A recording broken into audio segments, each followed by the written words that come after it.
Citizens speak out in countries like Afghanistan, Côte d'Ivoire or Ivory Coast, Egypt, Greece, India, Israel, Jordan, Libya, Myanmar or Burma, North Korea, Pakistan, Somalia, Sudan, Syria and Yemen. Citizens continue to stand for their right to be treated with dignity and to be able to have a say in their nation's social and political change.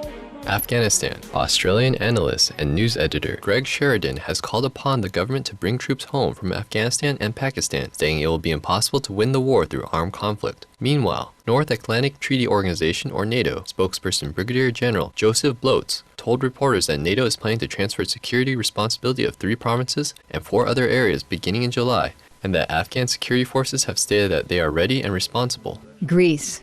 Organized by 2 major trade unions that also went on strike, a rally of some 40,000 people, as reported by local media, gathered Wednesday in the capital Athens, protesting austerity measures that the government, in discussions with European Union ministers, has been formulating to ease the country's debt crisis. With another 20,000 who were demonstrating in the city of Thessaloniki, clashes with police resulted in injuries to 43 people on both sides. Meanwhile, after speaking with activists in an effort to find a mutually satisfactory solution, Greek Prime Minister Georgios Papandreou stated that he would form a new government on Thursday and then request a vote of confidence from Parliament. Sudan.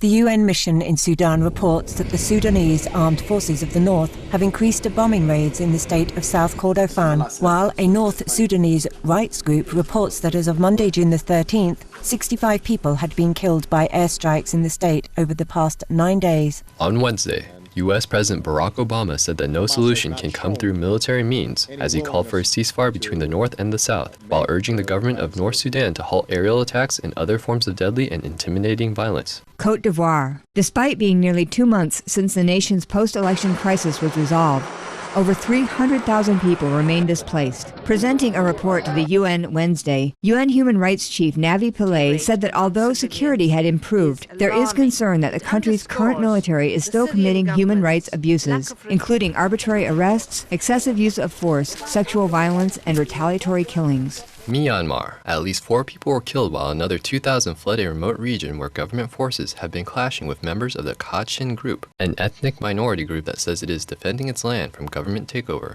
Jordan. Some 300 people rallied Tuesday in front of the offices of Agence France Presse in Amman, demanding that the office be closed and the bureau chief, Randa Habib, be prosecuted after the news agency published a report Monday that was also confirmed by other international media organizations, which stated that young men with stones and empty bottles attacked the motorcade of Jordan's King Abdullah.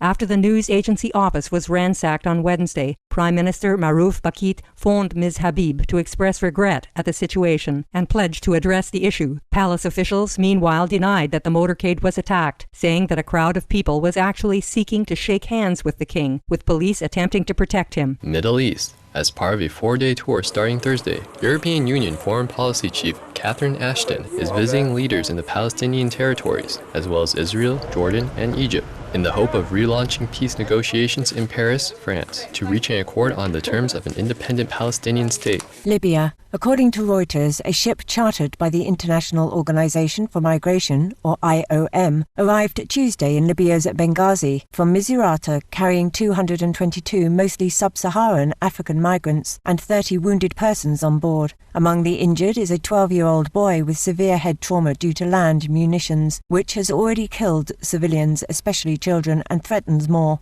Also on Tuesday, Liberia severed relations with Libya as the latest African country to withdraw support of Colonel Muammar Gaddafi's government. Meanwhile, explosions resumed late Tuesday in the capital, Tripoli, the main focus of the North Atlantic Treaty Organization's, or NATO, campaign to defend the Libyan people from Colonel Gaddafi's violence.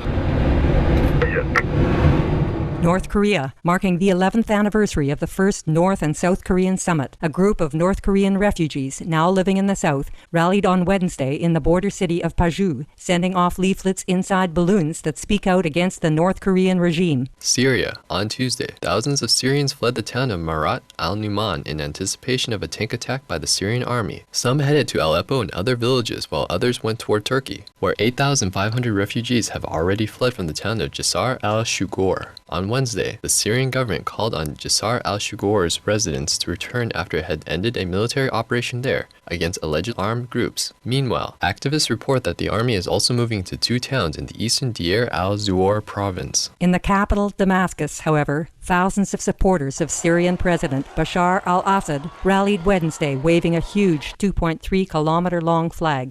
In an effort to assess the true nature of the violence against the Syrian people, the Human Rights Agency of the United Nations released a report Wednesday saying that an estimated 1,100 people have been killed, with up to 10,000 arrested, along with citizen accounts of detentions, torture, and executions by Syrian forces. High Commissioner for Human Rights, Nabi Pillay, spoke out strongly against the alleged abuses, calling for access into the country to conduct a fact-finding mission. The number of those killed in incidents involving protests is believed to have exceeded 1,100 persons, including women and children. Yemen. On Tuesday, hundreds of thousands of Yemeni citizens rallied in cities across the country in the largest protests since President Ali Abdullah Saleh departed with injuries to Saudi Arabia nearly 2 weeks ago. Meanwhile, in a meeting Tuesday in Saudi Arabia, foreign ministers of the Gulf Cooperative Council vowed to push forward mediation efforts in Yemen to restore stability there. Afghanistan and others. On Wednesday, an international poll by Thomson Reuters Foundation was released, which considered factors such as violence,